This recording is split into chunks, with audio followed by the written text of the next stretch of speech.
بسم اللہ الرحمن الرحیم۔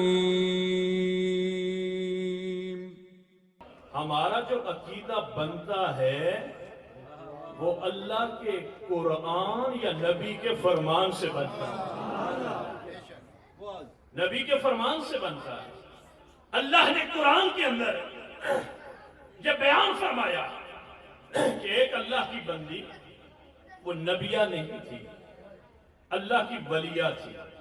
حضرت سیدنا عیسیٰ علیہ السلام کی والدہ محترمہ حضرت مریم علیہ السلام، آپ کی ولادت، عیسیٰ کی ولادت کا جب وقت آیا قریب، آپ کو درد ذیح شروع ہو گیا۔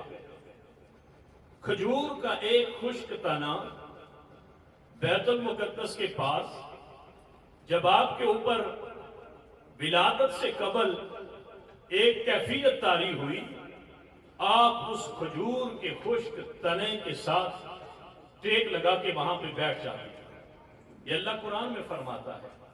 ٹیک لگا کے جب وہاں پہ بیٹھتی ہیں، تھوڑا وقت گزرتا ہے، آپ کو بھوک لگتی ہے، رب کی بارگاہ میں دعا کرتی ہے، مالک کائنات بھوک لگی ہے، بچے کی ولادت کا وقت قریب ہے، یہاں پر کوئی اور آثار بھی دکھائی نہیں دے رہے۔ حضرت اسماعیل ہاجرہ کا بیٹا اتنا تو تھا کہ وہ ایڑیاں رگڑ رہا تھا، تو نے وہاں زمزم کے پانی کو جاری فرما دیا۔ میں تو اب ایڑیاں بھی نہیں رگڑ سکتی، میرے پاس کوئی اور ایسا ذریعہ بھی نہیں کہ میں بھوک کو مٹا سکوں۔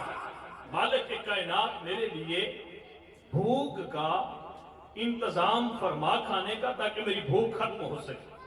اب وہ رب جو بنی اسرائیل کے اوپر وہاں سے من و سلوہ نازل کر رہا ہے، کھیر کی طرح پکا پکایا کھانا اللہ آسمان سے نازل فرما رہا ہے، جسے من و سلوہ کہا جاتا ہے۔ اب وہ رب چاہتا تو فرشتوں سے فرماتا کہ یہ وہ مریم ہے جب زکریا کے پاس حجرے میں عبادت کرتی تھی تو میں بغیر موسم کے پھل اس کو حجرے میں پہنچایا کرتا تھا۔ اے فرشتوں جاؤ، جا کے میری بندی کو بھوک لگی ہے، جا کے اس کے پاس یہ پھل رکھاؤ، فروٹ رکھاؤ، یہ جا کے اس کے پاس من و سلوہ رکھ کے آؤ۔ لیکن اللہ کی بندی جب اللہ سے سوال کرتی ہے تو اللہ نے نظام کو بدل دیا، فرمایا کہ اے میری بندی تو مانگ مجھ سے رہی ہے، لیکن میں نے دینے کا طریقہ بدل دیا ہے۔ اس طرح کر حزی الیک بجذع النخلۃ تساقط علیک رطبا جنیا۔ سبحان اللہ نہیں کہنی اس پہ، اب اس کے بعد میں اس پہ شعر پڑھوں گا نا، پھر سبحان اللہ کہنی ہے، کیونکہ یہ میں نے اللہ کا قرآن پڑھا ہے، اس پہ سبحان اللہ نہیں کہنی، بالکل نہیں کہنی اس پہ، چونکہ ثواب زیادہ ملتا ہے۔ ہمیں ثواب زیادہ چاہیے ہی نہیں، ضرورت ہی نہیں ثواب کی، اس پہ سبحان اللہ نہیں کہنی۔ اور یہ میں بتا بھی دوں کہ یہ اللہ کا قرآن پڑھا ہے، اب مرضی آپ کی کہ سبحان اللہ کہو گے یا نہیں کہو گے۔ اللہ کے قرآن سے بڑھ کے تو پاک کسی کا کلام ہو نہیں سکتا جس کی پاکی کو بیان کیا جائے۔ اللہ قرآن میں یہ فرماتا ہے وَحُزِّ إِلَيْكَ بِجِذْعِ النَّخْلَةِ تُسَاقِطْ عَلَيْكَ رُطَبًا جَنِيًّا۔ اے میری بندی، یہ جو کھجور کا خشک مونڈ ہے، یہ جو خشک کھجور کا تنا ہے جس کے ساتھ تو ٹیک لگا کے بیٹھی ہے، اپنے ان کمزور ہاتھوں سے اس کھجور کے تنے کو جھنجھوڑنا شروع کر دے۔ تُسَاقِطْ عَلَيْكَ رُطَبًا جَنِيًّا، میں رب اس کھجور کے تنے سے تجھے تر کھجوریں عطا فرما دوں۔ اب حضرت سیدہ مریم علیہ السلام کھجور کے تنے مونڈ سے ہاتھ لگاتی ہے، بیماری کی حالت میں، بچے کی پیدائش کا وقت قریب ہے، نکاہت ہے، کمزوری ہے، ہاتھوں کے اندر طاقت اس طرح کی نہیں، لیکن آپ اپنے ہاتھ اس کھجور کے تنے سے لگا کے اسے تھوڑا سا ہلاتی ہے، رب اوپر سے تر کھجوریں گرانا شروع فرما دیتا۔ سے جا کے پوچھئے اگر کھجور کا درخت خشک ہو جائے تو اس کو ہرا ہونے میں کتنا وقت لگتا ہے؟ کھجور کا درخت اگر خشک ہو جائے اس کو ہرا ہونے میں کتنا وقت لگتا ہے؟ ہرا ہو جائے اس پہ شاخیں لگنے میں کتنا وقت لگتا ہے؟ شاخیں لگ جائیں اس پہ کھجور کے پھل لگنے میں کتنا وقت لگتا ہے؟ پھل لگ بھی جائے اس کو پکنے میں کتنا وقت لگتا ہے؟ پھل پک بھی جائے اس کو پھر دوبارہ گرنے میں کتنا وقت لگتا ہے؟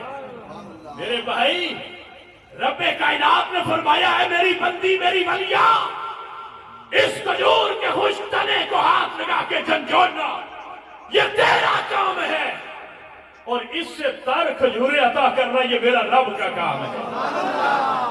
رب سے سوال کیا مالک دینی ہی تھی تو بغیر ہلائے دے دیتا، اگر دینی ہی تھی تو بغیر سیدہ مریم کے ہاتھ کو لگائے بغیر ہی دے دیتا، فرشتوں کے ذریعے وہاں سے کھانا بھیج دیتا، ویسے مریم کے سامنے اپنی کھجوروں کی نعمت کو گرانا شروع کر دیتا، تجھ سے کس نے پوچھنا تھا؟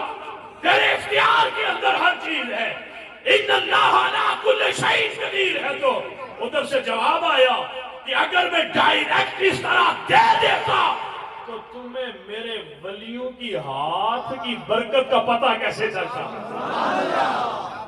میں دے تو ویسے بھی سکتا تھا، لیکن میں اپنی بندی کے ہاتھ لگا کے کھجور کے اس مونڈ کو ہلاتا اس لیے رہا کہ لوگوں کو پتہ چل جائے دینا خدا نے ہی ہے، لیکن وہ اپنے ولیوں کے ہاتھ کی برکت سے عطا کر رہا ہوتا۔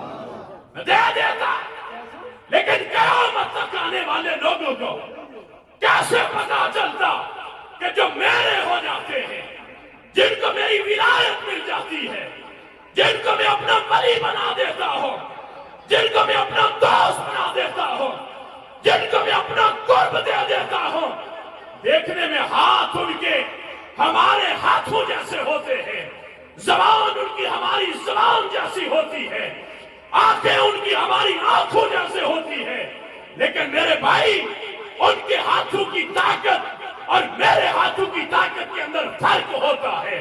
ان کی آنکھوں کے دیکھنے کی طاقت اور میری آنکھوں کی دیکھنے کی طاقت کے اندر فرق ہوتا ہے۔